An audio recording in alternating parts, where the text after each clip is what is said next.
Here. I want to welcome everybody to the first annual Economic Forum presented by the Lorain County Growth Partnership. My name is Tony Gallo. I'm president of the Lorain County Chamber of Commerce, and the Lorain County Chamber is one of the founding members of the Lorain County Growth Partnership. The Growth Partnership members include our Lorain County Commissioners, Lorain County Community Development, Lorain County Community College, Lorain County JVS, the SBDC at Lorain County Community College, Ohio Means Jobs, Lorain County Manufacturing Sector Partnership, and the Lorain County Chamber of Commerce. You hear a lot of Lorain counties in there. So on behalf of all these partners, I welcome you here today. I do want to acknowledge a few of our elected officials who are here in attendance here. Samantha Rocco from U.S. Congresswoman Marcy Kaptur's office was unable to attend, but she was planning on being here. But we have Joe Miller from Ohio House of Representatives. Thank you, Joe. Lorain County Commissioners Matt Lundy and Michelle Hung, Lorain County Auditor Craig Snodgrass, Erie County Commissioner Pat Shenego, Mayor Greg Zilka from Avon Lake, Mayor Frank Whitfield from Elyria, Mayor John Hunter from the Village of Sheffield, and City Manager Rob Hilliard from Oberlin, Councilman Robert Yarber from the Village of Sheffield. We have Economic Development Reps Pam Fechter from the City of Avon, Ted Esborn from the City of Avon Lake, Kimberly Lieber from North Ridgeville, Carrie Porter from Oberlin, Hannah Corrali and Leah Telepak from the City of Lorain. Also like to welcome Sarah Ross from the Norwalk Economic Development Corporation, Tom Brown and Tiffany McClellan from the Lorain Port and Finance Authority. We have a whole group from Team NEO, including Renee Ligon and Silvio, Julie, Sandra, and Abigail. I'd also like to give a special thanks to Judith Crocker from the Lorain County Manufacturing Sector Partnership. This conversation to have Ned Hill come in actually started on a completely different plane. It was going to be a completely different event, but Judith is the one who actually made that first point of contact with Ned. So thank you, Judith, and everybody should be thanking you for this keynote that we're going to be hearing here shortly, too. I also want to thank Lisa Hudson from the SBDC. She helped with getting Huntington Bank to be the presenting sponsor for this today, so we thank her very much for that.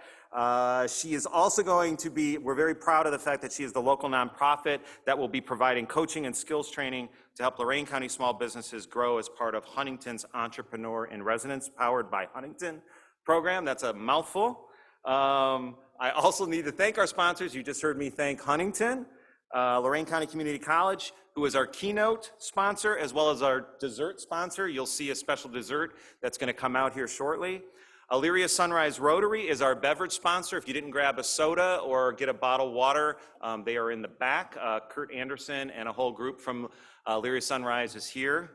I can tell you, everybody online and here in person, people are here today because they care about and feel very strongly about economic development in Lorain County. We pride ourselves on cooperation in Lorain County. We pride ourselves on partnerships. We are grateful to have this opportunity to talk about what's happening not only in the world, but here locally and how we can take advantage of it.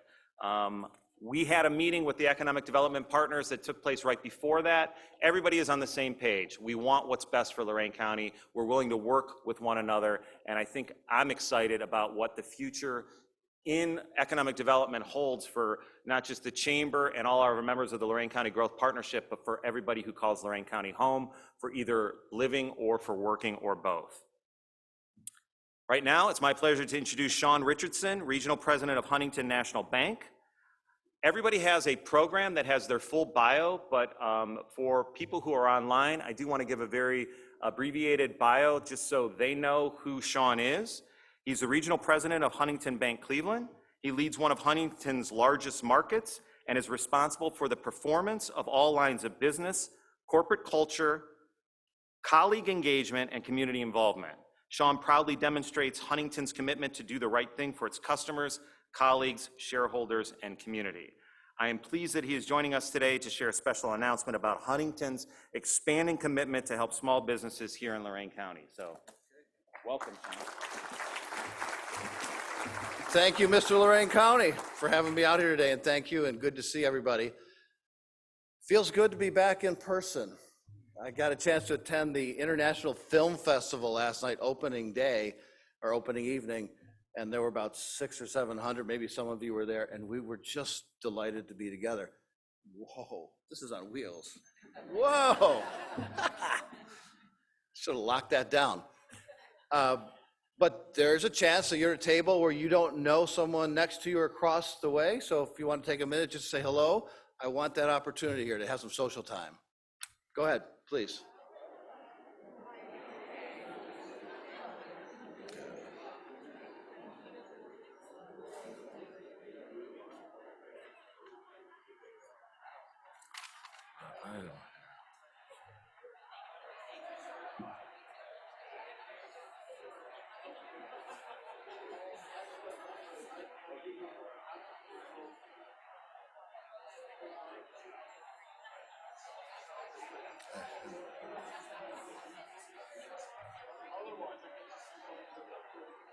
Okay, very good.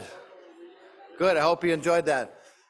I'd like to, on behalf of many of my colleagues that are here today, I want to express how pleased we are to be with you and in front of you. If I could just embarrass my colleagues, just ask you to stand and be presented. Thank you for all that you're doing every day for Huntington Bank. You may have noticed one of my colleagues up front, Tom O'Malley. I had a bald joke for him, but I decided against it. No, fell flat. All right. We are really proud to be the presenting sponsor today and join this important discussion about economic growth and development in Lorain County. Lorain County is a very important county to all of us, certainly represented you in the room, but to Huntington Bank it is as well. We have had roots in this community going back for over 100 years with predecessor banks to Huntington. It is one of our most vibrant and best growing performing markets in all of Ohio, is right here in Lorain County. And you see it and you make it happen. What's really driving that, we find, is small businesses. It is the backbone of our economy.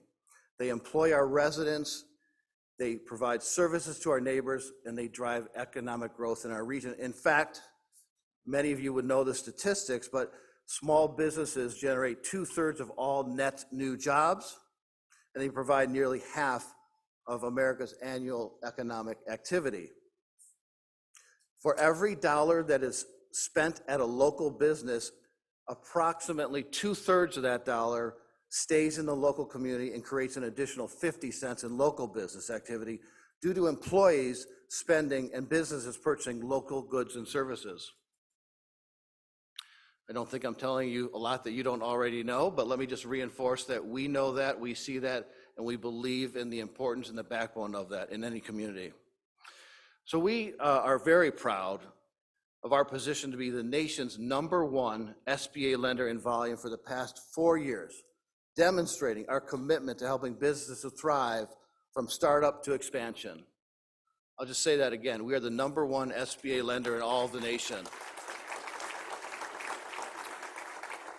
We've supplemented that SBA lending with a special program that we announced last year that we're calling Lift Local. It is to lift local businesses. It's designed to create more opportunities for minority, women, and veteran-owned and led small businesses, allowing us to provide the support and be the advocate that entrepreneurs need. These loan products are available in increments as small as $5,000. $5,000 to $150,000 is our sweet spot. We have put $30 million in the street in the first 5 months of this program. You don't get to 30 million unless you're doing a lot of volume, and we're very proud of that. In fact, what we've done with the SBA is we have lowered the credit tier to make that money available, because not everybody sits here with perfect, unblemished credit. So we know the importance of second chance. We know the importance of providing capital to these minority and women-led businesses. But today, I'm here to specifically to share exciting news about a new partnership in Lorain County. We are pleased to announce the new Entrepreneur in Residence powered by Huntington partnership with Lorain Community College. Thank you. Thank you, Lorain Community College. The Entrepreneur in Residence program will help entrepreneurs start and grow small businesses right here in Lorain County and throughout the region. The partnership with LCCC will focus on helping entrepreneurs with business coaching, financial management, business planning, business growth, marketing, sales, revenue strategies, and more. We have realized over time, just providing the capital is not enough. We need to surround it. We need to surround the capital with other supportive services. Together, we're going to be help more entrepreneurs grow and start businesses in this community. The new program is part of our strategic plan, which we announced last year, with a $40 billion commitment to address social, racial, environmental, and economic inequities across the bank's footprint. I'd like to recognize also Lisa Hudson, who had to scoot out, but Lisa's been really instrumental in getting this program, and Dr. Ballinger for your endorsement and support of us too. Dr. Hill is up next, but are you going to introduce Dr. Hill? Okay, you're in for a treat. I've heard Ned many, many times, and I'll be fascinated to listen to what he has to say about our community. Thank you.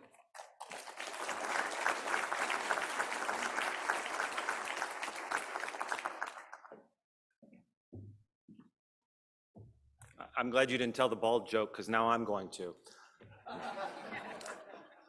It's my pleasure to introduce Dr. Ned Hill. Ned is a professor of economic development at The Ohio State University's John Glenn College of Public Affairs.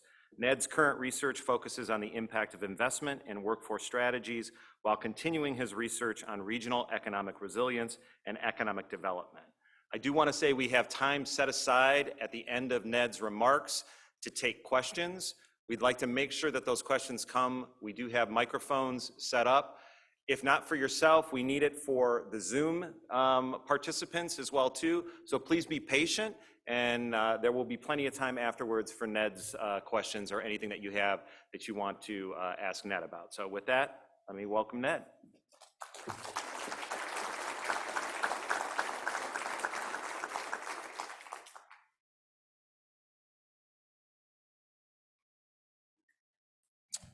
Good afternoon.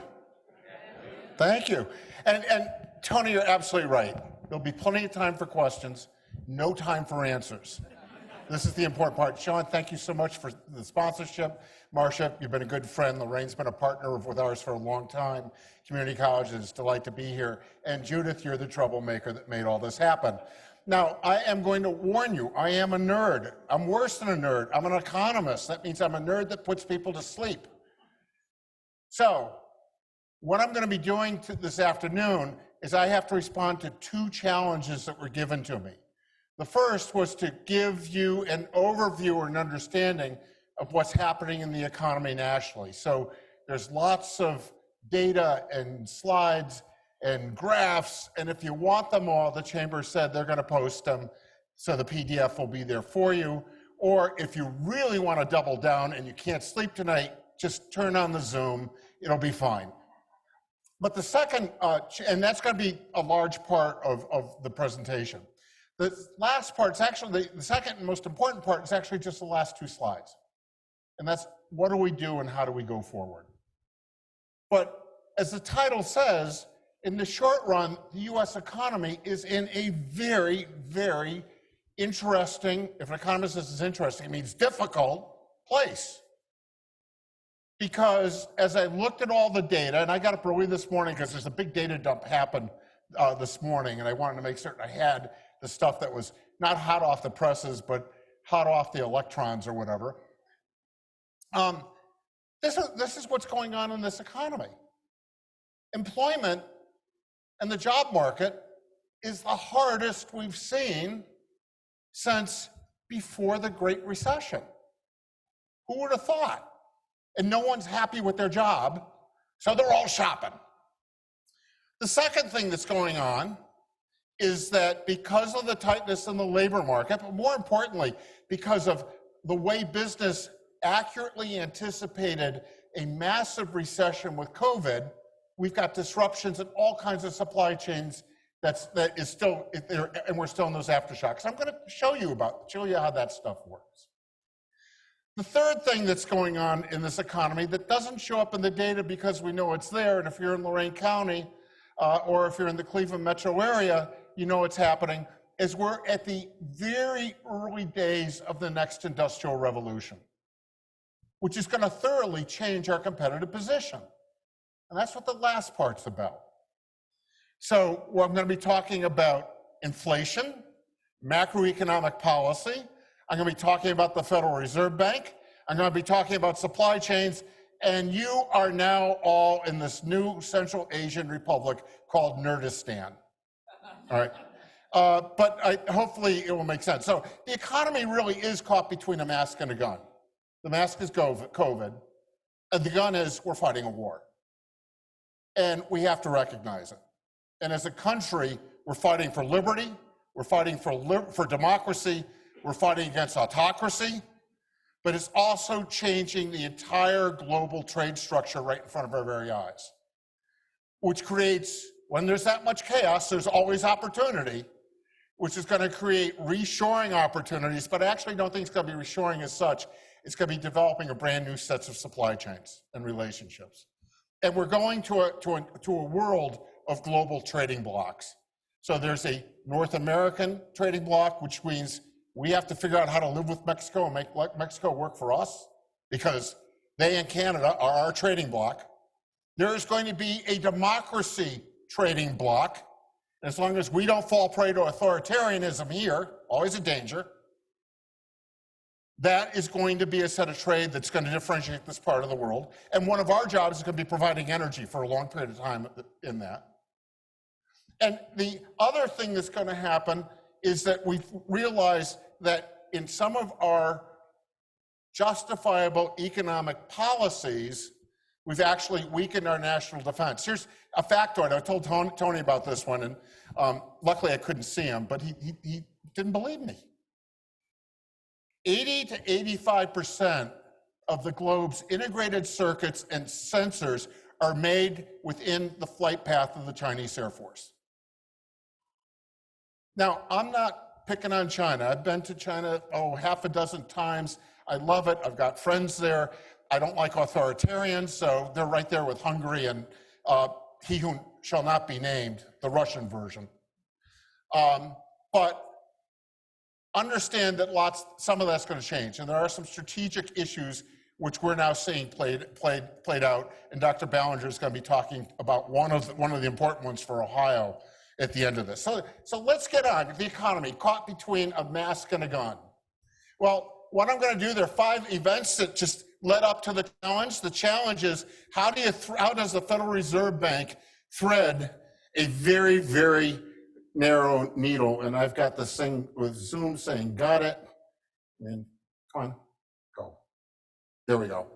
So the 5 events are COVID-19, and it's not gone. We still have to remain on guard. We still, in our places of work, have to maintain the discipline of public health.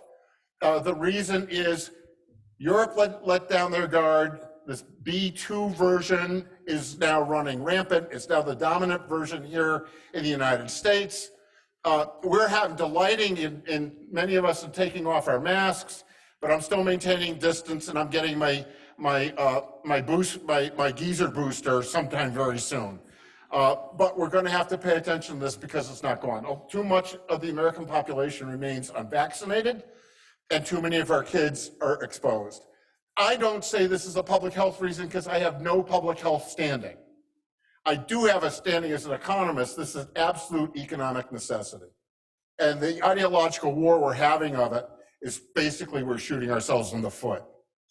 Ruptured supply chains we're going to talk about. And the Fed right now is preparing for a major recession. They're trying to figure out, how do we not have it happen? The stimulus, the preparing for a major recession say our economy and our employers prepared for a major recession in 2020, and it didn't happen. And we're going to talk about that for a little bit. The stimulus really worked. We should celebrate it. But the last tranche of the stimulus we probably didn't need. And we'll spend a little time on that. The aftershocks of all this is inflation. It's rolling. Those dampening aftershocks, we've been having them now for a year, where they're going to go on for another year, year and a half, but we're going to have a new set of shocks because of the war in Ukraine. Labor market, there's shortages, and 49% of the workforce are women. Not all of them are caregivers, but we have to recognize that the child care system in the United States has completely fallen apart. It wasn't too good to start with. And that when I go into factories where I'm seeing 25%, 30%, 35% job openings, these were plants where a lot of their operators were women who never came back. And that is a parental choice. That's an adult responsibility choice. That's not an economic choice. Now, while I don't agree that childcare is infrastructure, childcare is and making certain our children are safe is a prerequisite to getting all people who want to be fully involved in the labor market again. I'm not running for anything, so I can say whatever I damn well please. Okay. The challenge to the Fed is threading the needle, dampening inflation without triggering that recession. But I do believe, particularly with the inflation numbers that came out this morning, I got them at 5 o'clock just for you. My dog said, "What the hell are you doing? Get back to bed."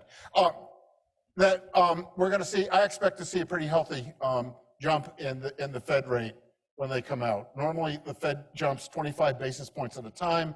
I think that they're just going to say to the markets, we're taking this seriously. They're going to jump at 50 basis points. I don't think that's going to have a negative effect on the economy, but I think it's one of a series of steps. Those of you that are going out to buy a house, lock in your rates very quickly, because those that are tied to the prime rate, you're going to see the first increase that we've really seen in almost 4 years. And what does all this mean about economic development strategy? This is the mantra that Roy Church preached. It's the mantra that Marcia Ballinger lives. It's the mantra that Lorain County has embraced. We play the long game. Because nothing we do can counter a short-term recession.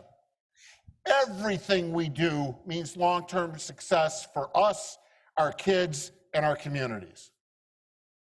And as soon as we start playing the short game, and remember, at the local level, we can't get tied up with all that ideological mudslinging. We have to fix the damn potholes. We have to make certain that the trucks can get to the loading docks. We have to make certain that the people that graduate from our schools can read, write, and think.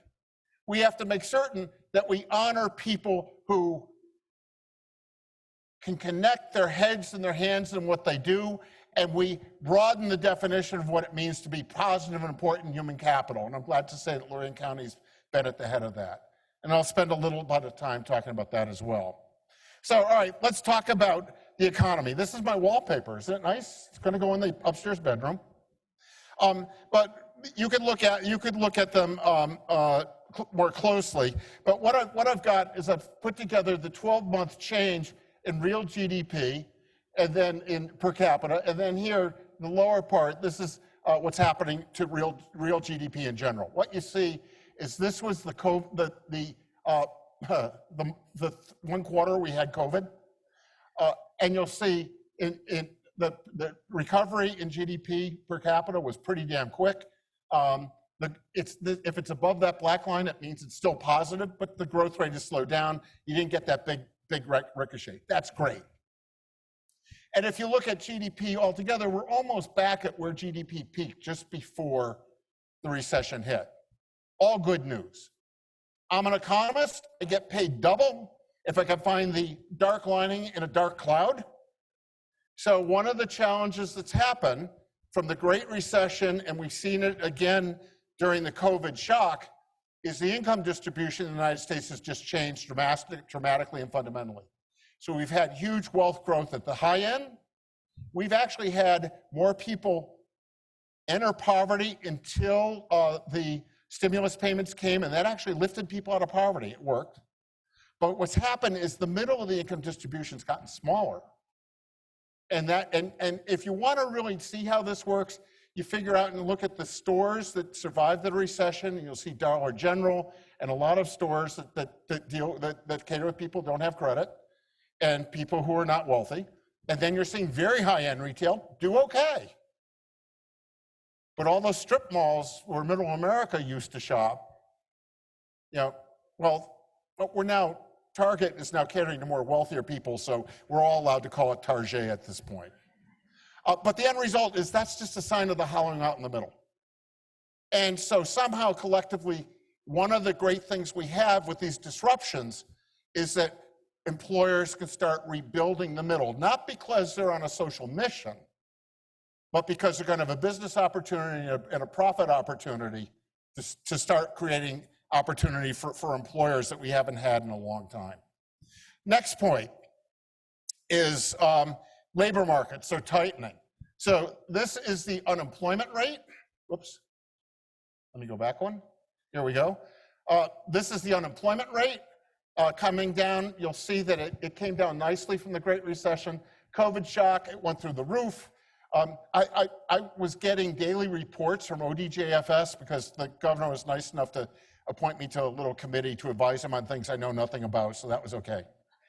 But the thing that was interesting is in real time, I got to see where the unemployment and non-employment claims are coming from. 50% of that was service workers, primarily restaurants, bars, and hotels. Talk about a concentrated hit. The nice thing is it's dropped, the unemployment's low, but this is a graph of the non-employment rate. So these are people who may be out of the labor market altogether, but they really would like a job if they could. Think about all those people taking care of kids, as well as other folks that for one reason or another aren't in. So essentially the non-employment rate, let me go, there, the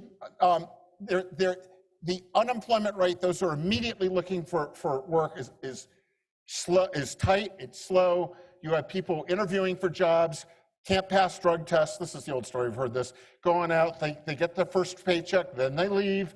We've got all this churn. Hiring someone's really hard and expensive, and that's because it's so tight. Which means as employers, we have to start figuring out how to change that value proposition and slow down that churn, because that's killing us. But more importantly, these folks who are not looking for work is where the next big challenge is. And there's not a clear answer yet what to do with it. Inflation is absolutely rising. This was this morning's numbers. This was a 12-month % change in inflation. Going up, bad. Down, worse. Flat, good. All right, now you got it. But the important thing is the consumer price index for February 1st was up, was 8% higher than it was a full year ago. The consumer personal consumption expenditure, which came out this morning, was 6.3% higher. The Fed, by the way, is paying attention to personal consumption expenditure much more than CPI. Part of that, and I'm going to show you where that's coming from, a lot of that inflation is transitory. That's because of shocks in the supply system, and I'll show you where it comes from. But meanwhile, there's a billboard to this inflation as you drive down the road to get here. And that's that BP station that has gas at $4.10 a gallon. Well, actually, it's $4.11. They marked it down by a tenth of a penny so that you'll forget that it's really $4.11. All right?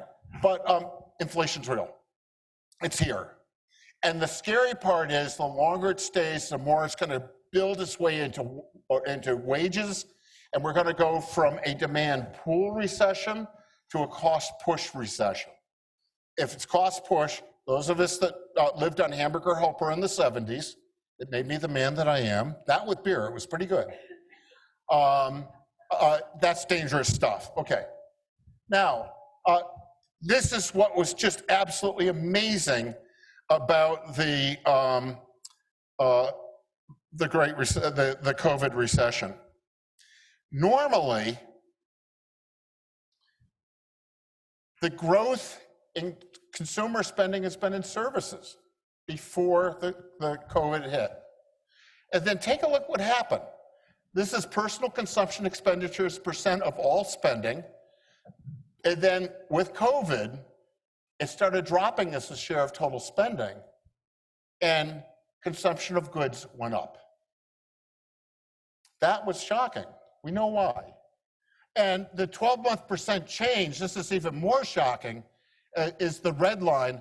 And this is third quarter of 2021. Why did it happen? Well, it happened because, remember I told you about that change in the income distribution? That wealthier people did okay. Those of us that work behind computer screens could work from home and our paychecks kept coming in. But meanwhile, those servers and restaurant workers either had to brave getting the disease or not get paid. That's what it is. How many people tried to buy pressure-treated lumber to build something in your backyard last summer, right? And you were seeing the shittiest wood you ever saw in your life. The most expensive crappy wood you've ever seen in your whole life. And so what's happened is it really was people taking their leisure spending rather than traveling and investing it in their houses and their yards and other things that really made it grow up. And also increased the cost of building materials on the demand side. A lot went wrong on the supply side that made it harder for people to build new houses, which has also led to the housing shortage. I love this economy. Nothing's a straight line, it's a freaking spider web. Everything affects everything else. All right, so this is what we've got. This is the percent increase in inflation. There's a friend of mine at the Center for Inflation Research, by the way, is in Cleveland. It's part of the Cleveland Fed. They know more about inflation than anybody else, so I steal it. No, I learn from their slides and transform them. Okay. But anyway, the red line is average inflation, and this is 6.3%. But take a look at goods inflation, almost 12%. How many of you tried to buy a washing machine, a dishwasher, a new stove? Wasn't that painful? Jeez. Someday, I'll tell you about the house I'm trying to build. All right, the metal roof got off and it's not on it anymore on the plans. It's now asphalt. Why? Because the roofing contractor who begged for the job 2 years ago, but we're 2 years late, said, I don't have enough guys to do your job. I'd like to do it. What he really said is, I don't have enough guys to fill out my order book, and I'm going to the big jobs first, and you scrawny little shit, you ain't making it. Not that I'm harboring a grudge. All right. Now, and meanwhile, the services inflation, which is the blue, has just started to tick up. And that's what the Fed's worried about, because if it goes in there and then you start getting cost push inflation, it means that they won't necessarily have to do what they did in the late 70s. They don't want to get that far, but they may have to trigger a recession to get it out. And none of us want that. All right, next. Are we having fun yet? All right, okay, energy is expensive. All right, next. The point about energy is the same about many other sectors. It isn't because, look, I'm not a fan of monopolists.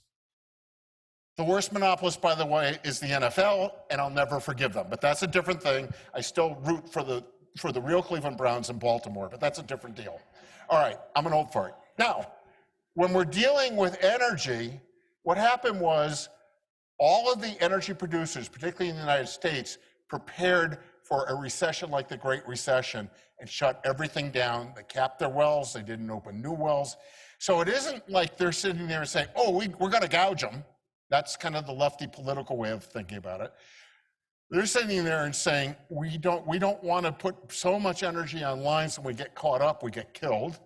And at the same time, we don't have enough labor to reopen the wells again. So the number of drilling rigs we have out in eastern Ohio, which is hugely important for diplomacy, because that's going to replace the Russian natural gas. They can't drill the wells. So the end result is that the bounce back in the economy was a recovery that the energy industry wasn't expecting for 4 years. So the end result is demand's way ahead of supply, and the end result is that we're going to be taking much shorter vacations in distance, which means that the theme parks in Sandusky ought to do just fine.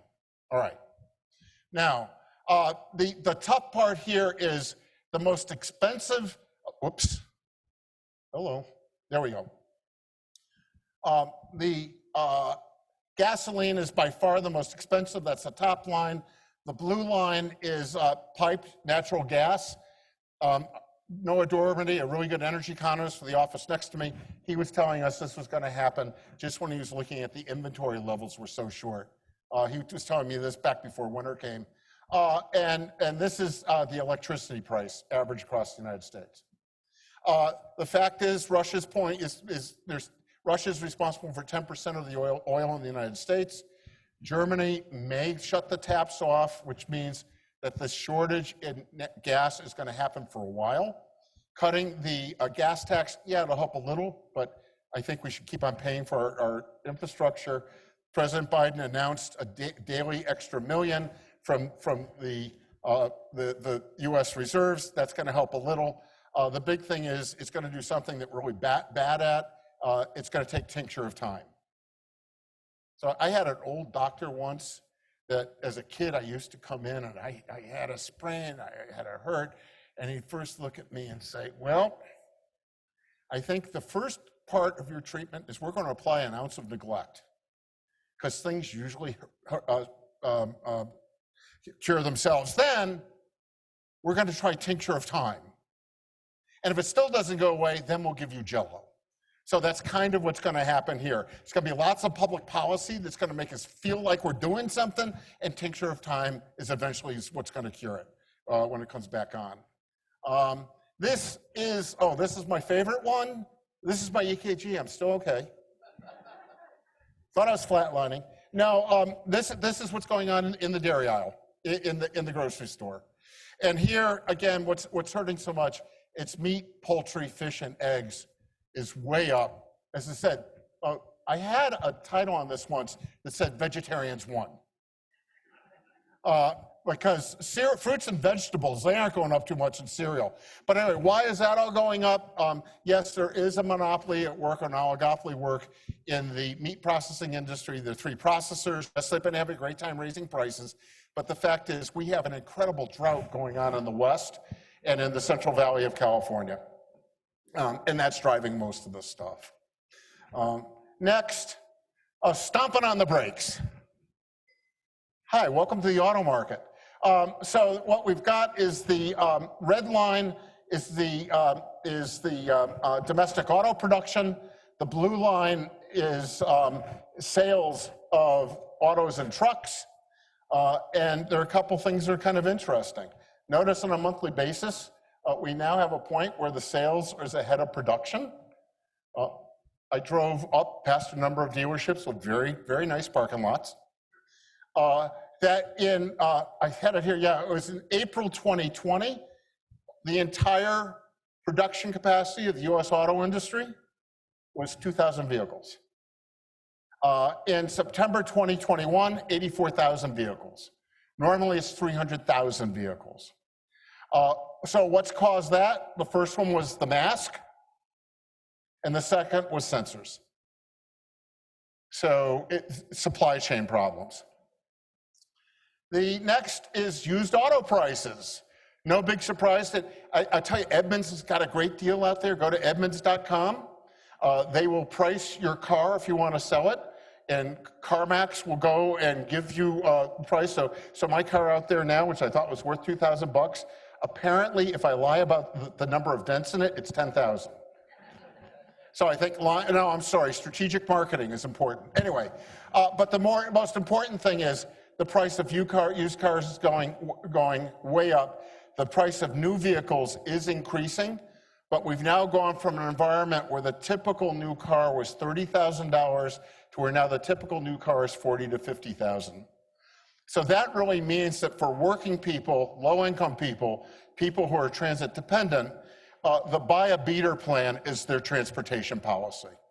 And that's in the long run, that has some problems. It's going to take the manufacturing plants at least till late spring, if not fall, to get their production lines back in order again. That's what I'm hearing when I talk to the plants, and I believe them. So it also means, I'm sorry, for those of us who pride ourselves for never having played list price for a car, suck it up and get out the checkbook. All right, or see your friendly banker. Right. Yeah, that's the other thing that's interesting. The dealerships are pushing finance because they're now making more money on the finance than on the car. So in that case, take your wallet and sit on it. Got it. So when the chips are down, why do we have a chip shortage? Is it those evil people in Korea and China, Taiwan, not the People's Republic, and Malaysia that's causing this chip shortage? No, it's the market working. How do we see this? We see it this way. This is the 12-month percent changes in prices in chips, semiconductors, and all that stuff, starting in 1979, all the way up to last month. If you're above that black line, prices are going up. If you're below that black line, prices are going down. What's going on with that line? Come on, you can say it's below the line. It's okay. I'm not giving a grade, right? So one of the things that's going on, as indeed with the improvement in technology in semiconductors and integrated circuits, the price has declined. But it's declined to the point where it made no sense to invest capital in those plants anymore. The plants did indeed go to Korea and Taiwan. There is evidence that those companies provided a capital subsidy to them to build the plants. And so because of supply and demand conditions, the price didn't warrant investment in the United States, and the companies did what they could do. The problem is, when you invent it here and you build it over there, all the follow-on invention and the improvement of the product never comes back here, and eventually the technological lead switches. Intel is a really good example. We're all excited about Intel investing lots of money in New Albany. They aren't going to say it's Johnstown. They want the status of New Albany. But what Intel understood, the new CEO understood, that if I don't make that product myself or our company, we are going to lose the technology, and essentially we're going to be nothing but a design shop, and the next new invention is going to happen over there. It's going to be, he saw it just like color TVs, and go down the list. But the other thing that happens along with that is that, again, this is employment in that industry. And that employment's mostly below the black line. A lot of that is because the technology is so phenomenal that the number of millions of dollars, the number of people per millions of dollars has changed that ratio. But it really is a supply problem. We've seen some bankruptcies up in Idaho there because of this. So now the Defense Department's been very nervous about this. We've been hearing about this now, Marcia, what, a decade from defense? They're taking full advantage of this. As much as we're so excited about the Intel investment and understanding the future of Intel is here, realize Intel made the exact same investment 4 months earlier in Phoenix, Arizona. They also had to figure out at some point that where's the water, but that's a different issue. And they made the exact same, announced the exact same investment in Europe. So the important part for us is a little story.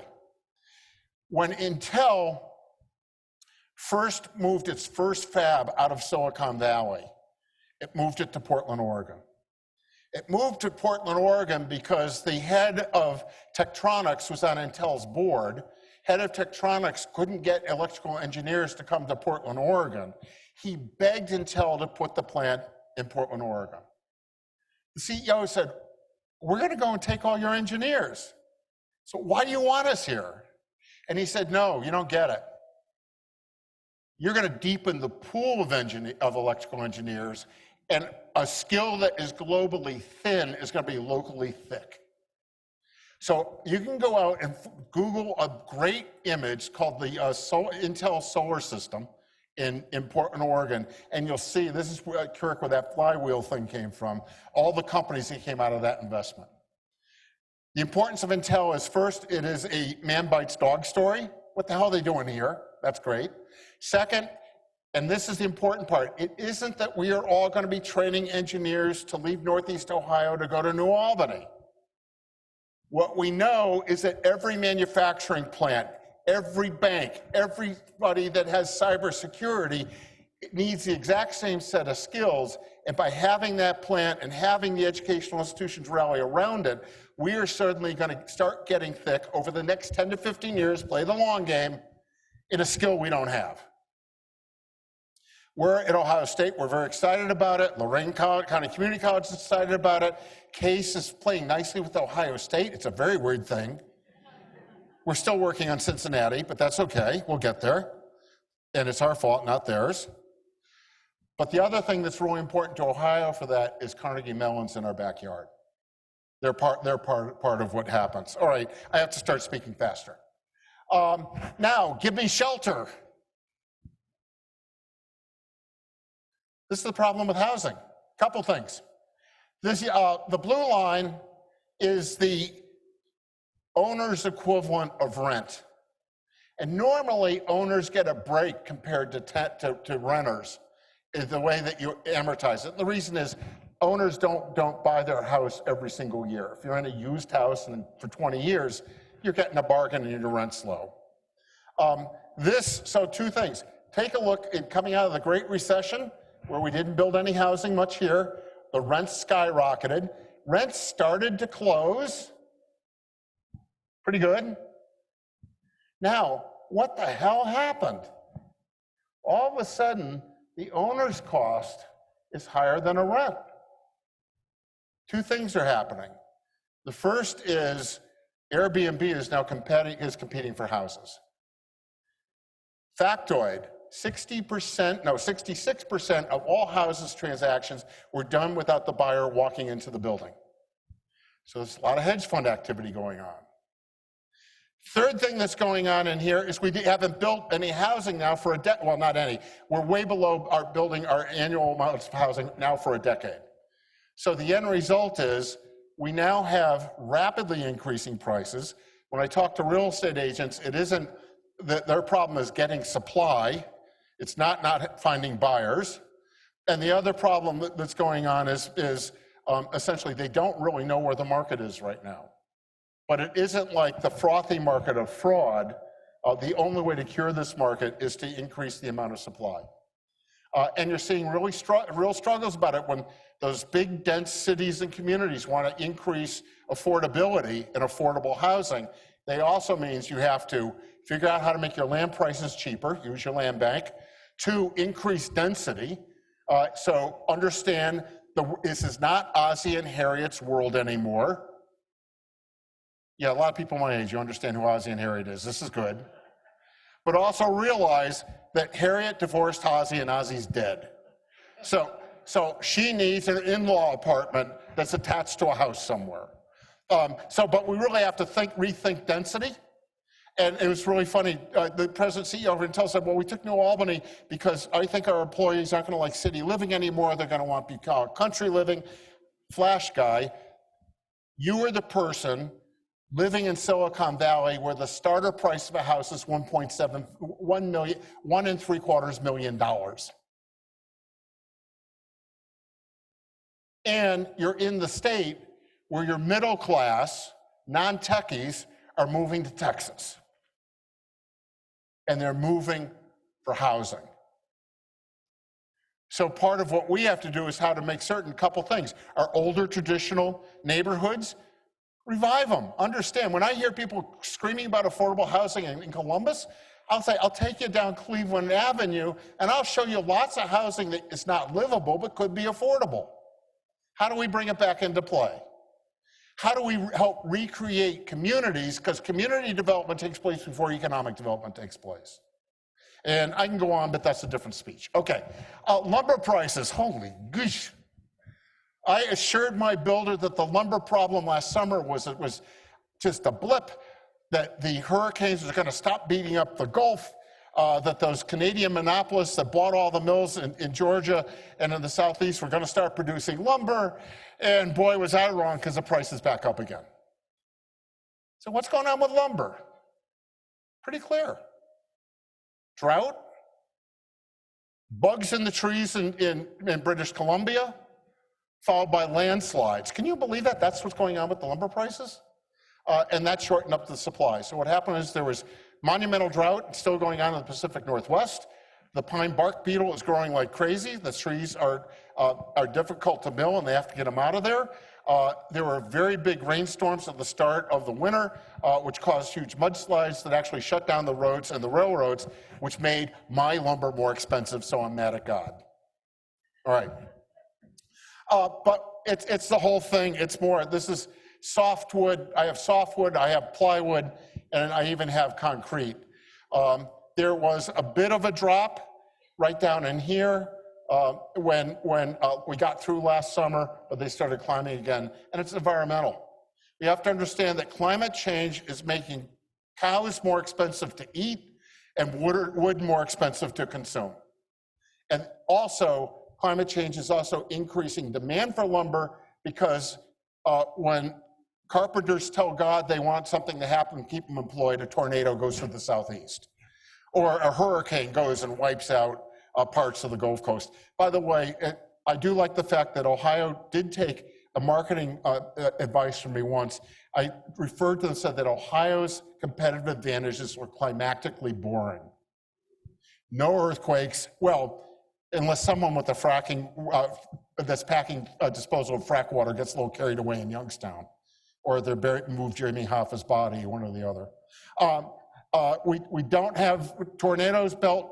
It's moving east, so I'm getting nervous about this, but we don't have a big tornado belt. And if it snows, we all know how to get to work.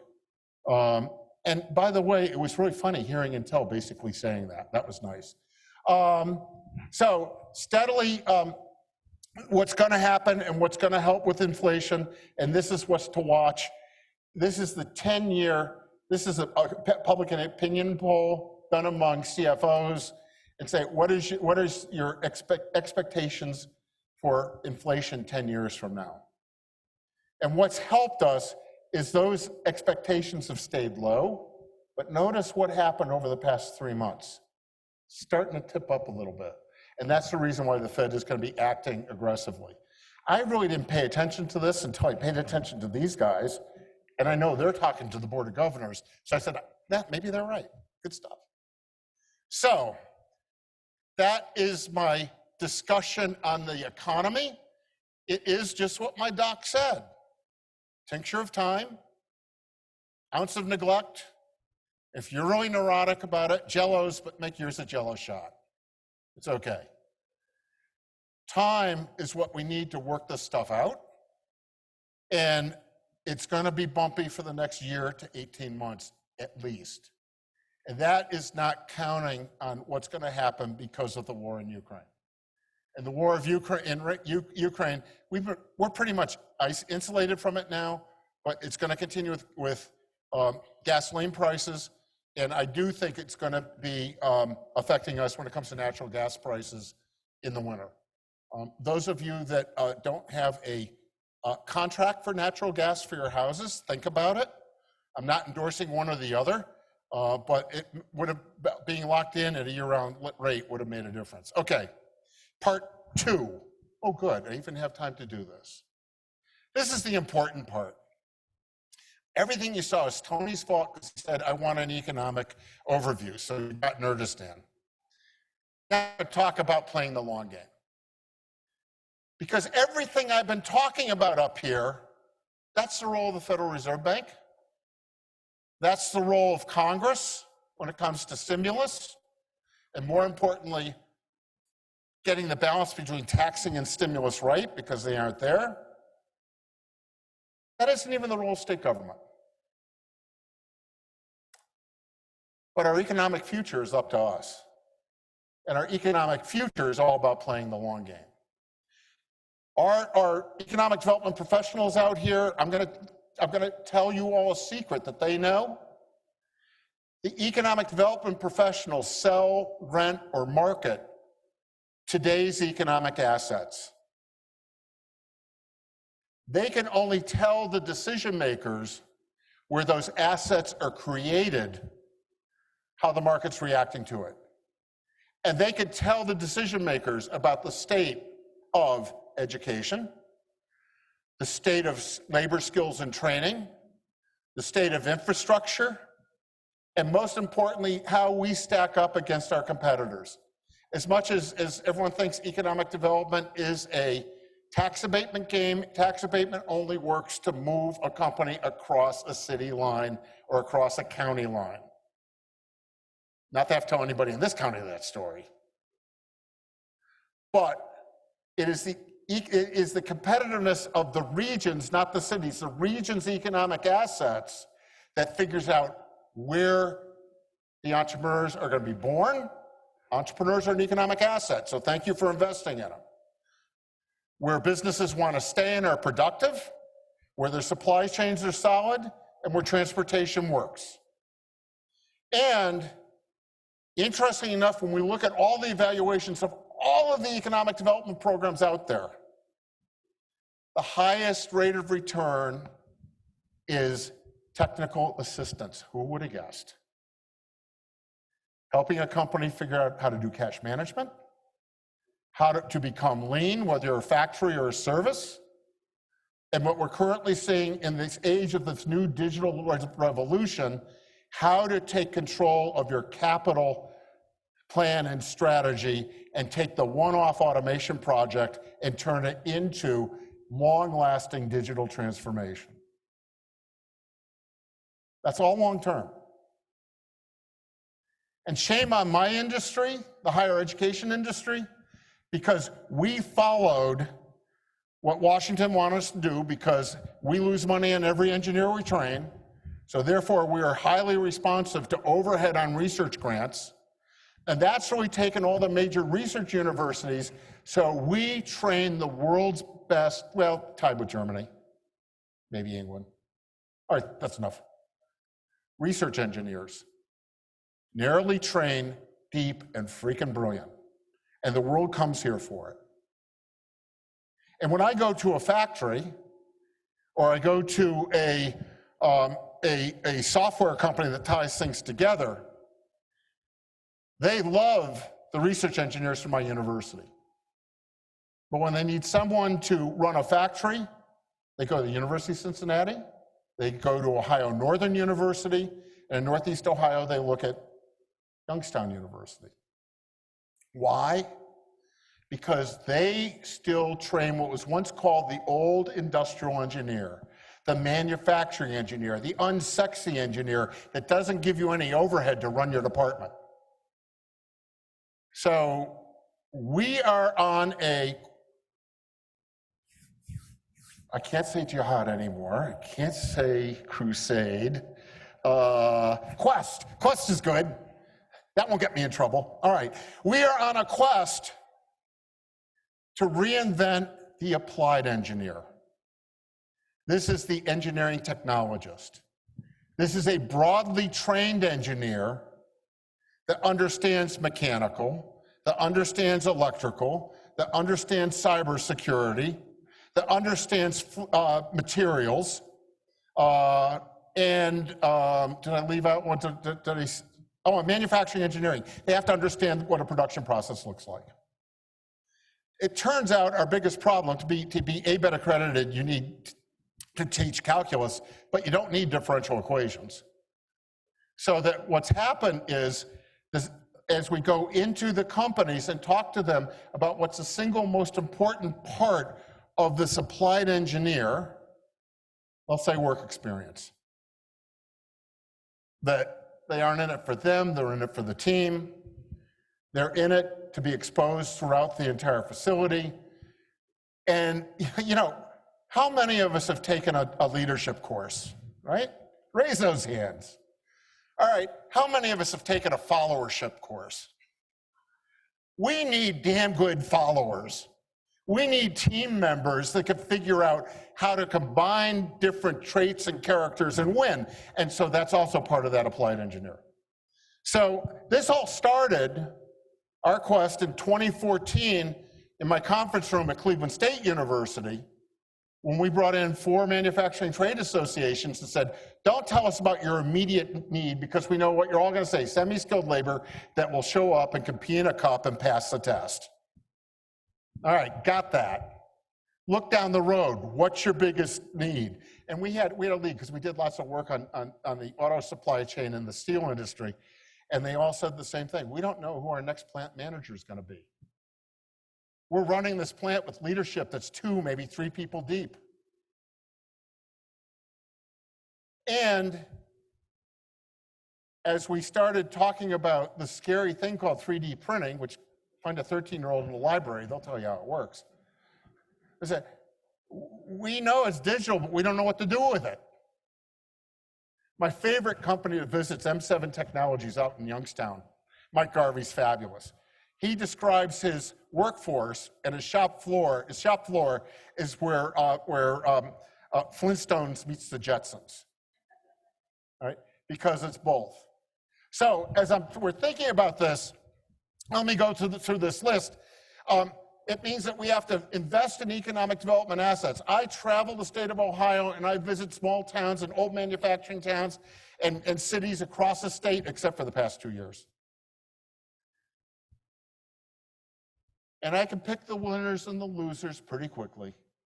Those communities that are afraid to invest in themselves and afraid to invest in their own future, that are afraid to raise a tax or to pay their teachers right, are going to lose.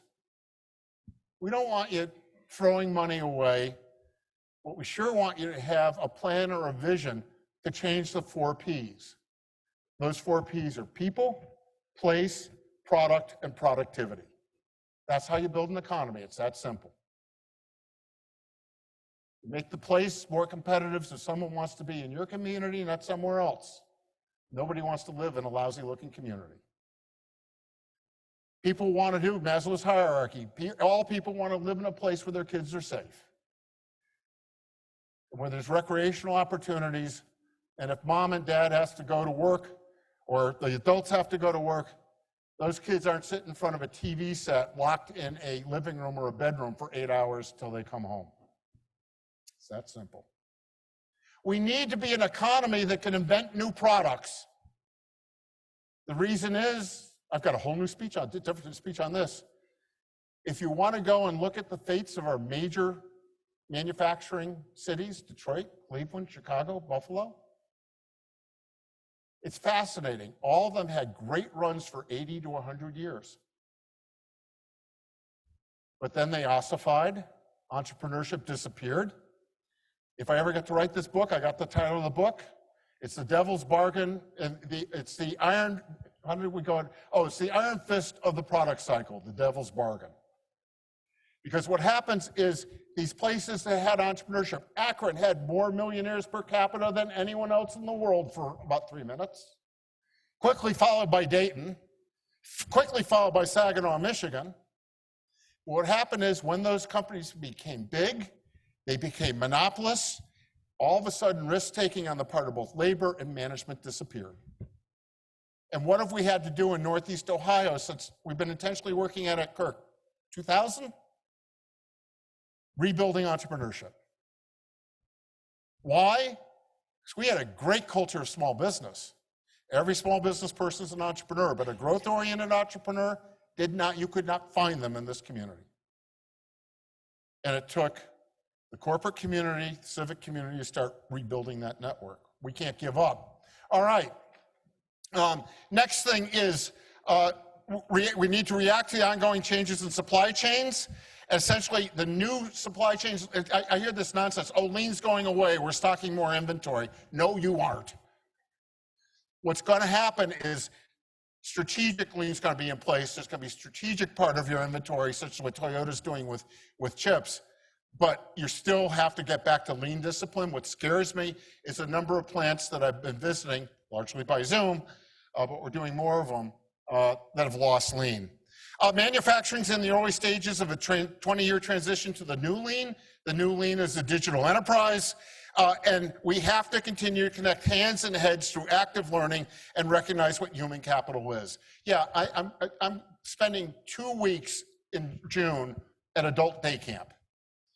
I'm going to a furniture craftsman's workshop for 2 weeks, and I'm intentionally taking the shop classes I wasn't allowed to take because I was on the academic track. Part of that was class. Oh, you aren't one of them, you're one of those. Part of it was what we needed to do to get through college. But it turns out that there are people much smarter than me that were in that trade class, and they learned geometry much better than I would because they figured out how to connect their heads and their hands. They figured out how to problem solve. I'm involved with a school system up in Maine, which had terrible dropout problems until one track in the school system, they got smart, was, oh, let's teach all of high school through fishing. Biology, chemistry, physics, history, literature, art, and they make some bucks capturing lobsters. Dropout problem really went away quickly. 3, understand when we talk internships that kids that are in low-income families they don't need a damn internship. They need a part-time job, which is an internship with a wage attached to it where you expect them to do something, as opposed to say, we have our intern. Intern, come on out. All right, go back to your corner. That's how they get their people skills. And we have to recreate the applied engineer. Thank you in our shop to Catherine Kelly. She's the one who's really worked to bring the Bachelor of Science of Engineering Technology out. It's now available in Mansfield, Marion, Lima, with Intel. That was part of the package. They actually like this stuff. It's going into Newark, and OSU is figured, and we figured out that we had to put it in the regional campuses so that the main engineering faculty didn't kill it. Penn State did an interesting thing. They bought a junior college down the road, Penn College, to put it there so their engineering school couldn't kill it. And Purdue started their own College of Engineering Technology just to protect it. And the employers are in love with it. And every automation and digital project is a cybersecurity project. And I must have been thinking Irish at this point. It says, "'Tis a cybersecurity project," I say. All right, last thing. This is for Judith. This is for the manufacturers in the room. What have we been doing for the past 2 years? Some of you have heard me talking about digital manufacturing 3 years ago. Well, what we've been doing is we've been working with the National Institute of Standards and Technology, the Manufacturing Extension Partnership, to figure out a way so that small to mid-sized companies could take control of their capital budgets and invest in their capital in their digital future. What we found out when we've gone into all these plants and have done all our interviewing and listening is that the terminology around digital manufacturing and digital production is so dense, so arcane, and it's really sales-driven. That scares the pants off of everybody. The second thing is it's a multi-year journey. Third thing we found out is you really should be doing this and think that what this is a lean process so that you get control of your own capital plan. You aren't going to throw out all your old equipment. How do you bring in the new with it? So the good thing was we've got excellent friends in the MPI group. I don't know if anybody here knows John Brandt. He was the editor-in-chief of Industry Week for years. George Tananez, he was the head of knowledge something or other for McKinsey. They started their own business about 20 years ago. We're best buddies. We've been working a lot with them. And it turns out they've been doing digital transformation assessments for years. And the coolest one was they did the digital transformation assessment for the pharmaceutical supply chain in Africa. Had to be done in French and in English. And if they got it wrong, people died. Pretty cool. George has been on, he's been on teams that have won 5 Shingo Awards, which is the highest award in lean. So they know more about lean than Catherine and I ever would. So together, and with Magnet was very helpful in all this. Magnet helped it. So we went with that group to the state of Ohio, then to Washington, and we put together, they put together, George and John primarily, the digital transformation for manufacturers. It's team building, C-suite, and it's designed to go away from just the one-off automation project to looking at your full enterprise, see where you're going to get the highest rate of return, and you and your team get control over your digital future rather than a bunch of consultants. The cool thing about being hooked up with the MEP is the MEP is then there and can provide the engineering talent to help work your way through it. So I encourage you all to get it. And here is the website. Everything we've done is public information. We can be knocked off tomorrow. But you really want our facilitating genius, of course. But what this thing does, it assesses the level of digital maturity using the DTMA. The goal is to eliminate problems and constraints that limit digital performance. It may be in shipping, it may be operations technology.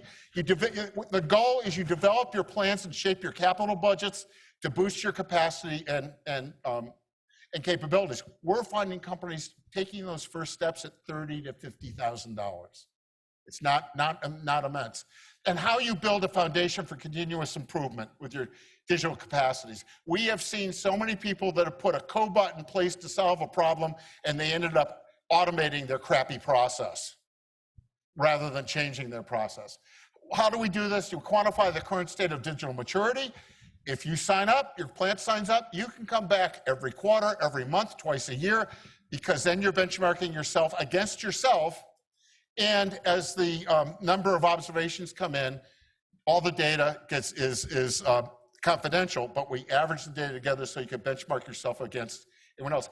The cool thing is, it then becomes public information. It's not in the consultant's back pocket. The goal is plan, collaborate, and act. It's not a survey. It is an assessment of where you are. I even did it the other day in a potato chip factory.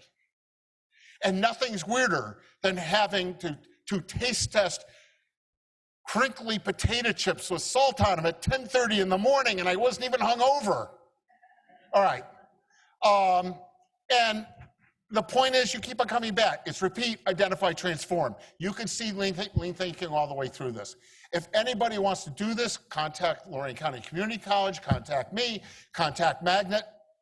We will have folks out to work with you on it. Play around the site. Look at the questions that are there. The assessment itself takes an hour and a half to 4 hours, depending on how frisky the group gets. But more importantly, you then have a way, because we want the whole C-suite there or close to it. The technology officer, human relations officer, finance, as well as the leadership of the company. If that happens, digital transformation is not scary. It's change management. So thank you so much. Thank you for the sales pitch. But I think this is how we play the long game, and we're in there with it for you. So thank you very much.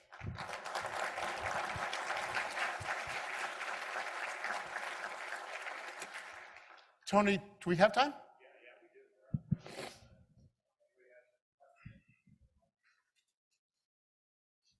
do. I'm not scary. I teach freshmen. Oh, yeah, I'm scary. Of course, I have a question. So on the last slide where you showed the different... Is she on? Okay. Where you showed the different steps in the digital transformation manufacturing assessment, the one thing I couldn't see in there was talent, workforce. There's a good where reason. does that come in? So Judith said on that previous slide, where was talent, where was workforce? It actually underlies everything, because often when we talk to the manufacturers about where they are in benchmark, and then when it comes time for them to prioritize projects, we ask them, are you prioritizing because of rate of return? Are you prioritizing because your customers says this is an important step to prioritize? Or are you prioritizing because it's a pain point? Often the human element's the pain point. So there's a company actually near here that just had terrible troubles with carpal tunnel and workman's comp. And sure enough, a cobot was the right thing to do. It made no difference what the rate of return was unless you dealt with all the workman's comp claims. So it was the pain point. The other thing that happens is that as you do this, you do the assessment. The next step is to have your team go out in each area, figure out what are the 5 digital projects that make sense, list them, and then the whole team should go out and do a Gemba walk through the plant. And as you do the Gemba walk, so that's where you go through and observe, and if you do it right, you're involving the workforce. It's more than just the suits coming down for a happy visit. So it's implied, but what we're doing is the emphasis is take control of that digital future, because that shows up in your capital budget. So the whole aspect of the workforce talent really takes place in tandem with all of these different steps, and looking at the intersection of those, like looking at your carpal tunnel example, looking at the intersection of those with the ultimate goal and the productivity. Exactly. So any of you that are in logistics or in manufacturing, the single hardest person to find is an industrial maintenance technician. Now, when I first saw that occupation title, I thought that was the person who took care of the toilets. It turns out they keep all the machines running. And that's actually, when we paid attention to that job, that's where it drove home this notion of the applied engineer, but we took it a different way, because the community colleges in particular and the workforce centers, it really is training a broadly trained technologist and a technician. So it's the technician which is right in the bailiwick of most of the community colleges and workforce centers. But if you have a narrow technician, I'm preaching to the choir over here, who just goes and gets themselves one robotic certificate, that's not enough, right? They have to understand how that robot interacts with other things and keep them going. So we are making a difference between the bachelor's level technologist and the associate level technician, and understand that technician can make it through stack certificates.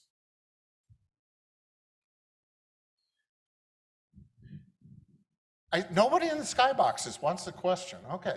So Ned, I think of you as being an expert in manufacturing, and I would share a statistic with you. When I was running the Weatherhead 100, starting in the mid 1980s, 50% of the fastest growing firms were manufacturing. When I stopped doing it 18 years later, only 3% were manufacturing firms. What's the future of the growth of manufacturing companies, in your opinion? The future, it depends on how you measure it.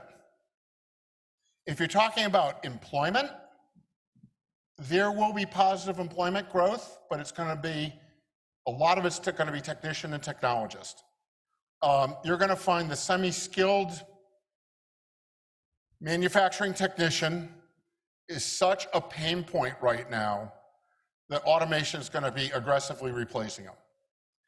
One of our challenges, as if I am risking my money, I'm not, I'm a professor, is going to be, how can you get that workforce and start skilling them up so that they aren't rolled over?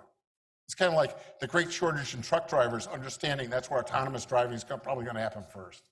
But if you're thinking about custom design, if you're thinking about keeping the machines working, if you're really thinking about lean, there's going to be huge growth there. And right now, Ohio State, Case, Northwestern, Tennessee, North Carolina, AT&T, we're in a competition for an engineering research center to essentially start building factories in boxes. So where 3D printing is additive, how do we start doing autonomous subtractive manufacturing? And the other thing that's out there, this is to me is the holy grail of mass manufacturing. Whoever can 3D print a die is going to win the war with China. And that's the powdered metals problem. Okay. I'm going to talk about something other than manufacturing. I can feel it. Yes, no doubt. So you made the comment earlier that community development comes before economic development. If you could speak to elaborate more on that. And then the other question is, there's a lot of elected officials in the room. What have you seen in terms of how elected officials could be supporting stronger economic development? Okay, so two really cool questions. I didn't say they're good questions. So I have to make up an answer. In my years of research, I can actually say years of research. I always drew a very sharp line between community development and economic development. And that's because community development activists always think in terms of need.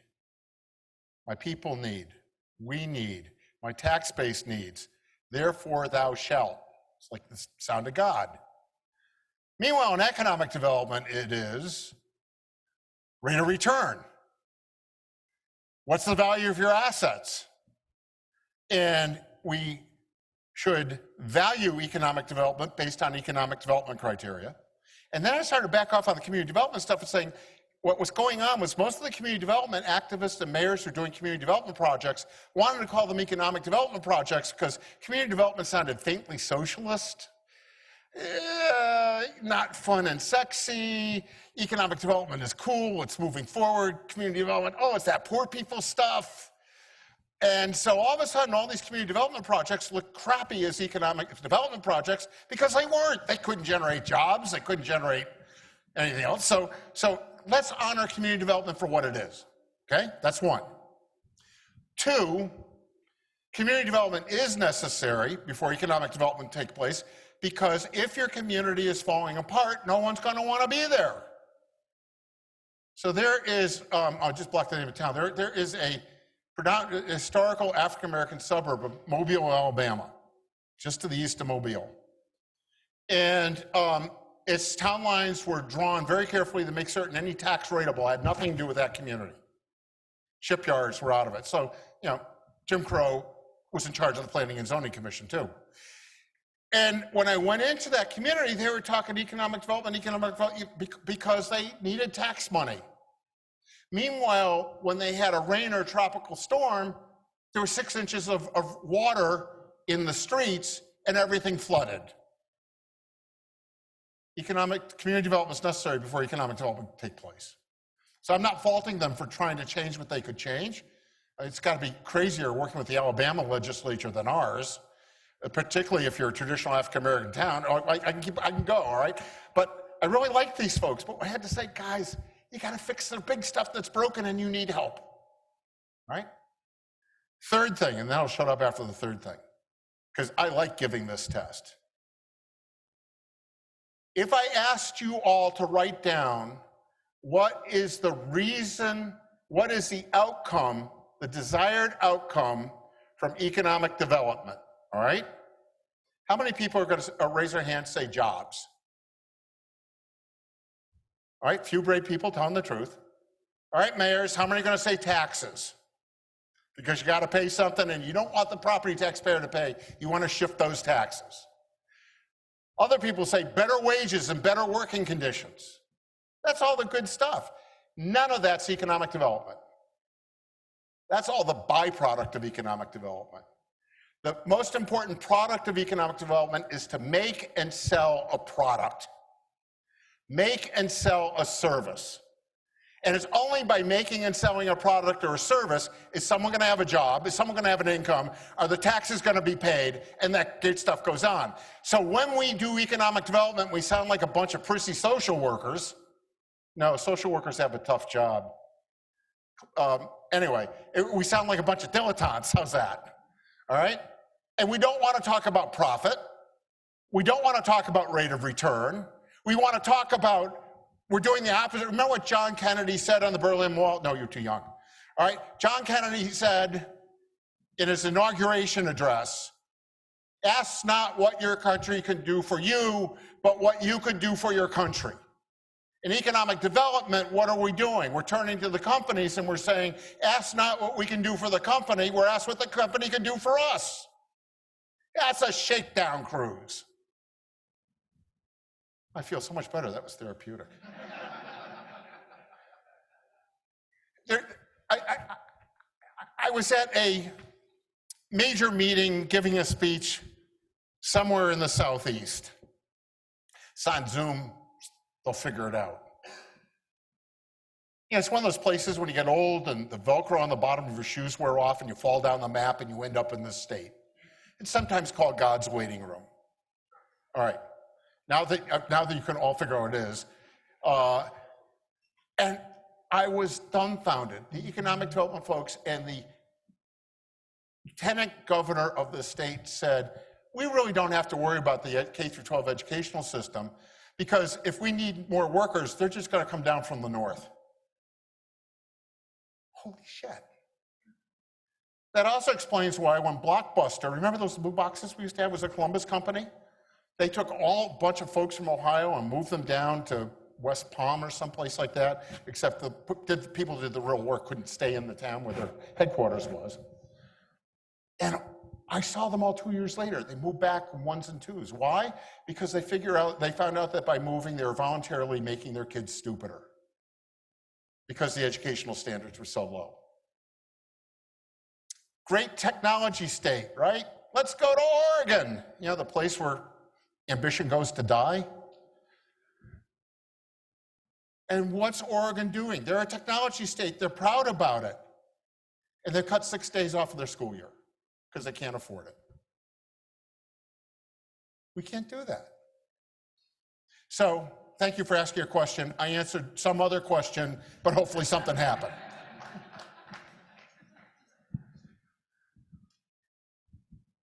Hi, Dr. Hill, thank you, first of all, for a very informative presentation. I'm sure all of us. Oh, God, it's going to be a hard question, A I can little tell bit. already. So I'm an economic development specialist for Lorain County Community Development, and I will say that most of us have heard this phrase, but I didn't hear it today in your presentation: diversity, equity, and inclusion. How do you see that playing a role in some of the solutions, or do you see it playing a role at all, or do you see it as a priority? Wow, good question. Because there's a right answer and a whole bunch of real wrong ones. The first thing is make certain you call it diversity, equity, and inclusion, because if you call it diversity, inclusion, and equity, someone's going to say you're going to die. We don't want to do that. All right, we're going to keep it DEI. All right, so that's the first strike against me. I'm going to hell yet. Labor markets, there are two ways to answer that question. There's one, you do some things just because it's right. That's the right thing to do. And discrimination is wrong. Passive discrimination, active discrimination, benign neglect, all wrong. Second, focus on that community development piece. So we'll talk to my community development answer and understand that kids, when we're talking about diversity, equity, and inclusion, I'll take you to Appalachia, where the issue is white, but they're the exact same issues. And that means that we really, if we care about that workforce of the future, we can't start investing when they're 20 years old. It's too late.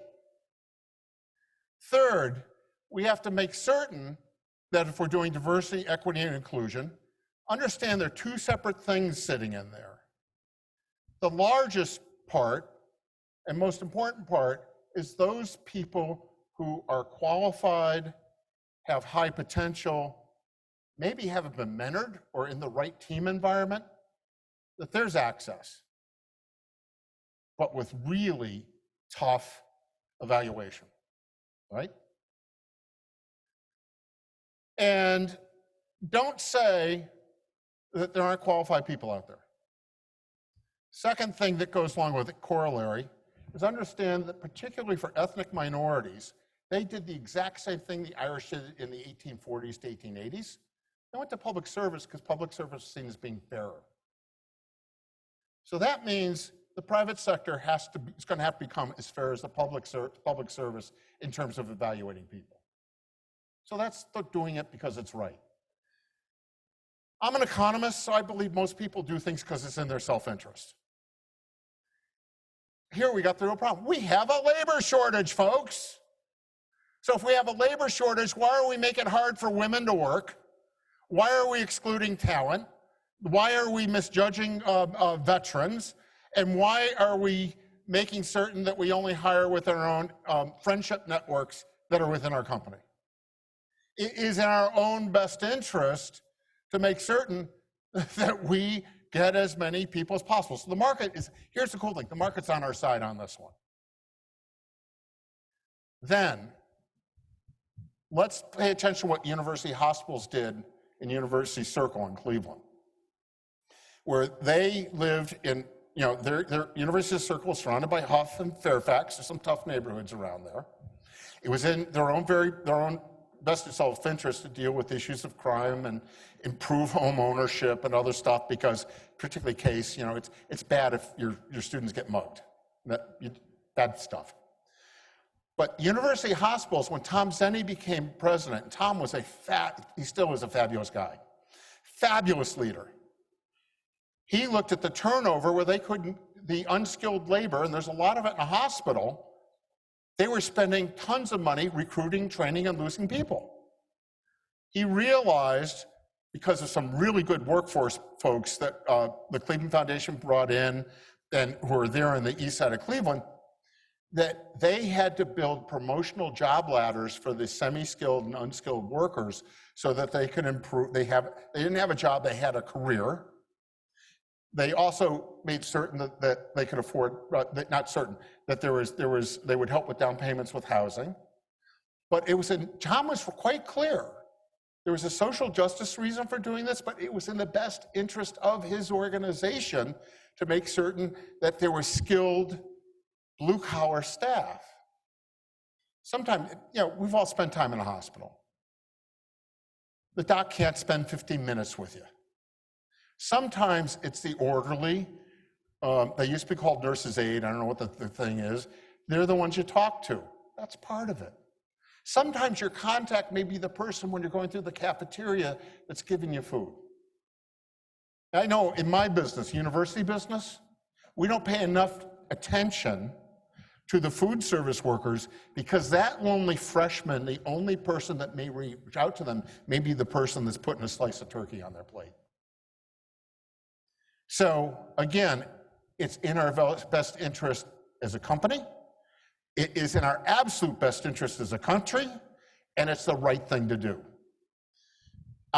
Notice nowhere does anyone who's serious in this conversation saying, hire someone who's unqualified. What we are saying is point to a road to get to that qualification. And if they fall off that road, remember, it's cheaper to put them back on the road than to find someone else. So I think that is my opinion. Thank you so much.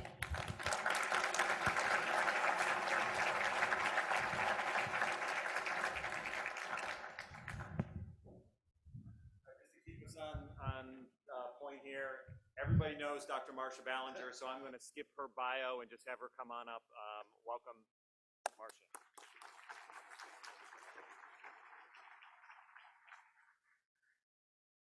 Thanks so much, Tony. And it's always difficult to follow Ned. I don't know if, is this on, Dean? Doesn't sound like it. So it's wonderful to welcome everyone here this afternoon to the Economic Summit. I'm going to switch around what I was planning to really talk about, Ned, because you have hit on so many of the points that I'm just going to try to reinforce with what we're doing here at Lorain County Community College. I love it. What Marcia just said is she's steel to keep the building up. So while tomorrow does start National Community College Month, which we were founded as Ohio's first community college, and I share that because it really ties to your point about the long ball game, right? So it's been 6 decades. We were created in direct response to what employers' needs were, and we continue to be that driving force of the economy. And what we are in today, I heard something very recently describing this new economy, and I don't know, Ned, if you've heard this terminology, but it was a COVID-calibrated economy. And I thought that was really very interesting because when I looked at your wallpaper charts as you described them and sort of the EKG of what's been occurring, it is at that COVID calibration in terms of what we're now experiencing. But it occurred to me that I really need to do a much better job of sharing with you what we're doing here at Lorain County Community College. So when you're here tomorrow morning, I need to take you over to the Smart Center, because what you talked about in terms of the applied engineer, we created now, and you see it in back of me here on this picture, Ohio's first bachelor's degree, applied bachelor's degree at a community college that is exactly what you described for applied engineering, and it's in microelectromechanical systems.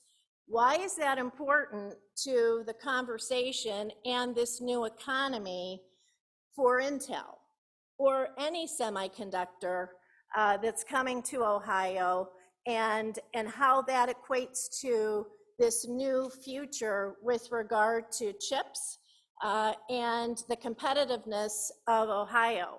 It's really been because we have been focused for the past decade, going back to the long ball game, on listening and learning from our employers, from the manufacturing community, the advanced manufacturing community, about what did that future hold.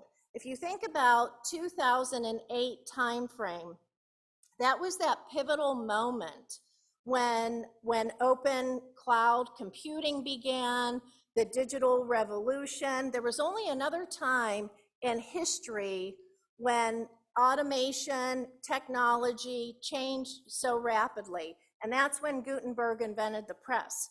And so when you look at that acceleration in a decade of what occurred, that's what happened between 2008 and 2018. So right around 2008, we partnered with Case Western Reserve University to start looking at sensors, and we started to invest in what became our Smart Commercialization Center right across the parking lot. So in many ways, we have been building for the moment that we are at today. So when the announcement happened a couple of months ago with Intel coming to Ohio, we knew that what we have been doing in Lorain County and at Lorain County Community College is not only preparing the workforce and for those suppliers and manufacturers that are here now, it's also for that supply chain that we expect to see, and that's the ripple effect that will impact this community and help to create that more vibrant community. So I want to share with you, what does that mean for Lorain County Community College? What does that mean when new suppliers, that stickiness factor? If you think back to when Ohio became that mecca for automotive manufacturing, steel, this is a whole new industry coming to Ohio. It's not about one particular company coming here. There will be other companies like Intel that come to this community. But here, just to give you an example of what we are anticipating. This comes from the Ohio Manufacturers Association. This is part of the ripple effect. We know that Intel has pledged $20 billion just in terms of the new Albany facility. That's just a start. The anticipation is over the next 5 years, that will be $100 billion. We have been meeting with Intel. We had a meeting yesterday. We're working right now on the talent and education side with them, along with Columbus Community College and the state's other community colleges. The supply chain, we already work with over 50 of the companies that are part of that supply chain. They expect to see many new suppliers coming here. There's a huge opportunity from a readiness to create those sites here in Northeast Ohio.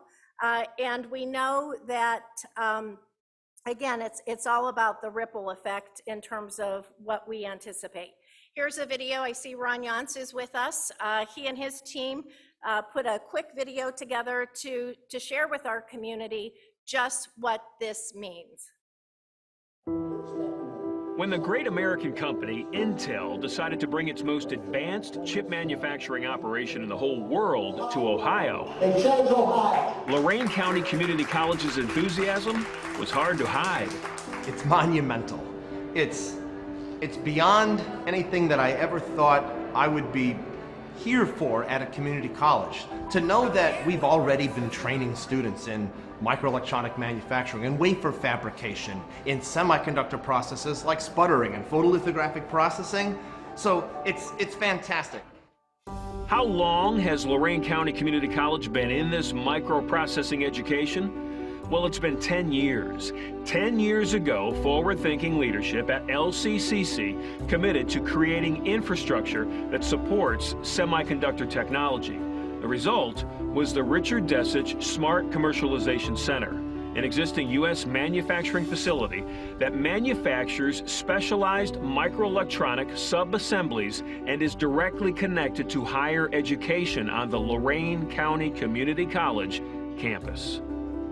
In the beginning, people were questioning, like, why would you guys do this? And, you know, Intel lands in your backyard, it's easy. You know, the universities are going to come and play and they're going to, you know, support the industry, but we did it from almost the other direction. Higher ed said, you know what, this is where we're going, and we should be ready for it. Because by the time it happens, it takes several years to get ready, and then you miss the opportunity. So we're here, up and running. We don't have to change what we're doing. We're already doing what needs to be done. We've been doing it for several years, so we're essentially already the experts. We have an associate's degree program in microelectronic manufacturing, as well as a bachelor's of applied science. And so what that means is we've already been producing individuals that can work in the semiconductor device industry, as well as more broadly the microelectronics device industry. Lorain County Community College's program is unique within the academic landscape in Ohio, and it directly correlates to the semiconductor industry needs that Intel's operation will bring. So I'm very excited that we have these programs up and running. We have a high graduation rate, and for every student that completes the program, they have a job placement before they're done. We service over 80 companies in our area, in our region, and that's going to grow because Intel's move to Ohio is a signal, and it's going to attract many more companies into the area. So high employment rate, high graduation rate, we are well positioned to support the companies that are here and that are going to be growing and expanding, as well as moving into the area. The Intel commitment introduces an entirely new industry sector for Ohio with a statewide economic impact that will provide transformational change and generational opportunity to businesses, communities, and families. We'll be able to work and do something that we're already interested and passionate about, but then do something that will provide us with a good quality of life too. It's validating, actually, to what Lorain County Community College did many years ago when they envisioned a commercialization center that focused on what manufacturing might look like in the future. In the end, Lorain County Community College is uniquely positioned to leverage this opportunity by working with local and regional leaders. And together, we'll foster local economic and job growth and create expanded opportunities for students. So come along. You know, one of the things that I want to pick up on, Ned, that you talked about in terms of the chip manufacturing and the semiconductors, in that 85% right now are in the airspace of China.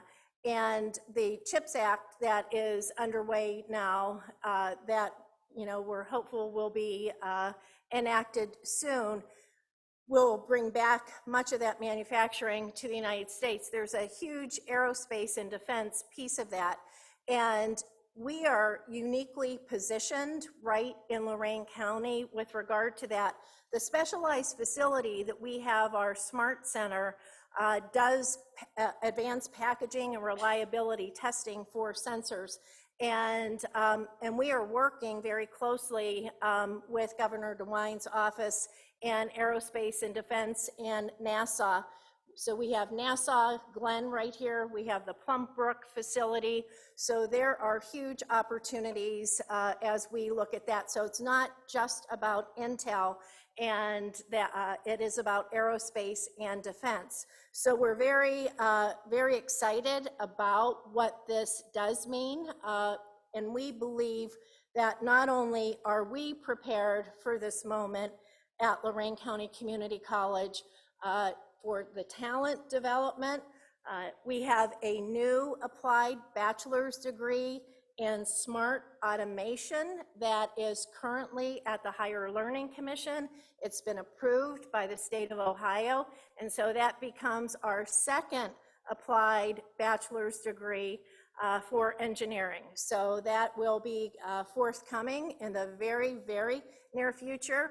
I do also want to emphasize that both of our applied bachelor's degrees at the engineering level are earn and learn models. So they are hands-on, and the students get paid by the employers as part of that. And they're designed with the employers at the table. So it's a reverse design process for it that we're extremely excited about as a result of that. And I will put a teaser out there for an announcement later this spring, forthcoming as part of the University Partnership Program. We will have a new partner that will be joining us. It is a private university from Northeast Ohio that you mentioned earlier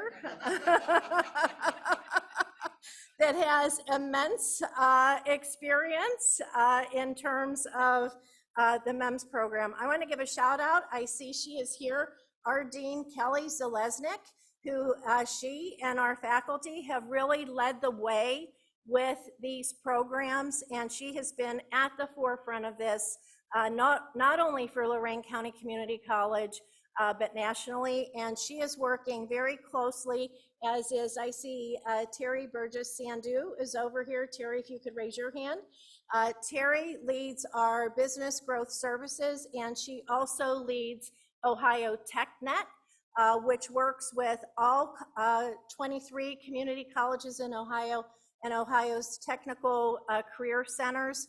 And the two of them are part of the leadership team working back with a team from Intel as part of some of the talent development. So we're very excited about what is forthcoming and that we will be rolling out in the months to come for that.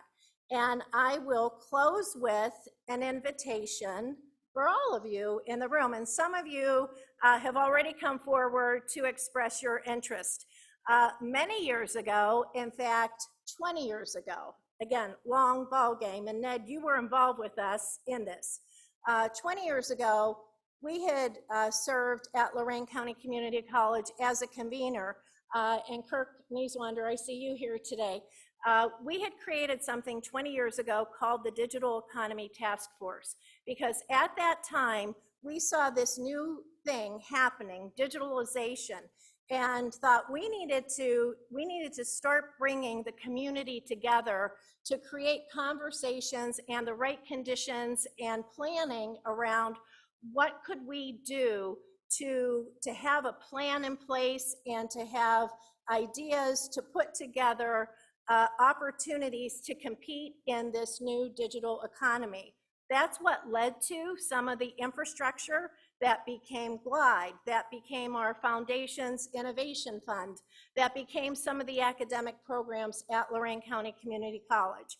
About a month ago, I was briefing our community college's foundation board about the Intel opportunity and the semiconductor industry, and members of our foundation board, in fact, I see some of them who are here today. I see Bill Hudnut, who is here. I see Mayor Hunter, several others said, why don't we do something similar? And so I am sharing for the first time, we will be creating Fab Lorain County, very much in a convening role. And this is an open invitation for anyone who may be interested in joining for conversations and planning opportunities. The very first convening will be in a few Fridays here in our Desich Business and Entrepreneurship Center across the parking lot. So if you are interested, you can just scan in the QR code and we will send information out. But the idea would be every month to convene.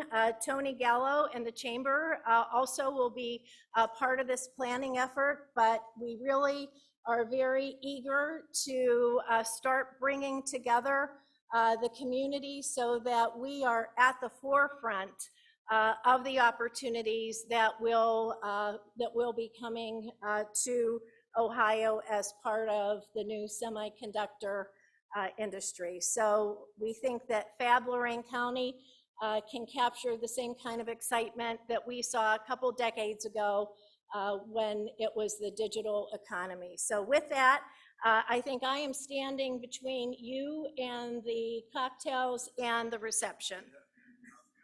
Thank you.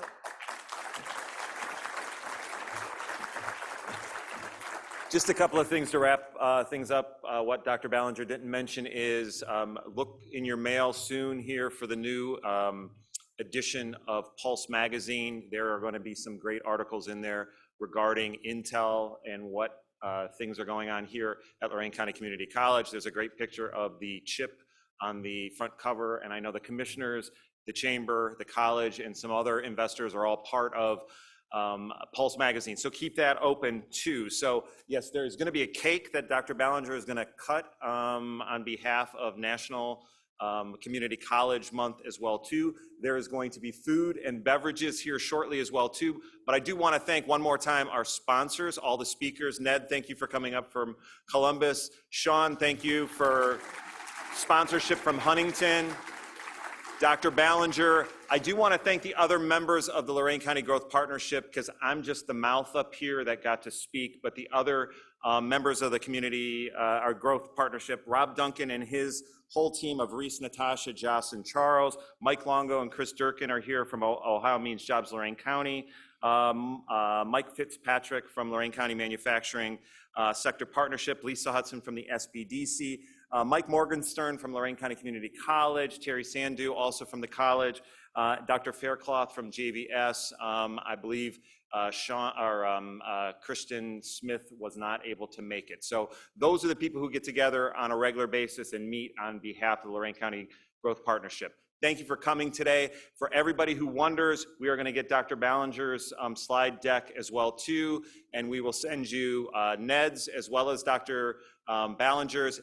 The Zoom meeting will be posted on, I know, the Chamber's YouTube page. I will also make it provided so all of our partners, all those people I just mentioned, that they can post it or at least send you the link for it located on the Chamber's YouTube page. With that, food, beverages, thank you for coming. Thank you for supporting Lorain County.